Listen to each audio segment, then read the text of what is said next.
বন্ধুরা, আপনাদের আগে দেখেছি ডাউট মাছ ধরে কীভাবে। অনেকে কাদা মাছ, যেমন মাছগুলো চলছে অনেকে কাদা মাছ বলে। এই মাছগুলো ধরার নিয়ম হচ্ছে, দেখবে সবসময় গর্তগুলো এইভাবে থাকবে, তাহলে জানবে সেই গর্ততে অবশ্যই মাছ আছে।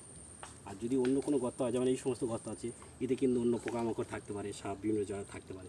যেমন এটা একটা মাছের গর্ত, দেখাও।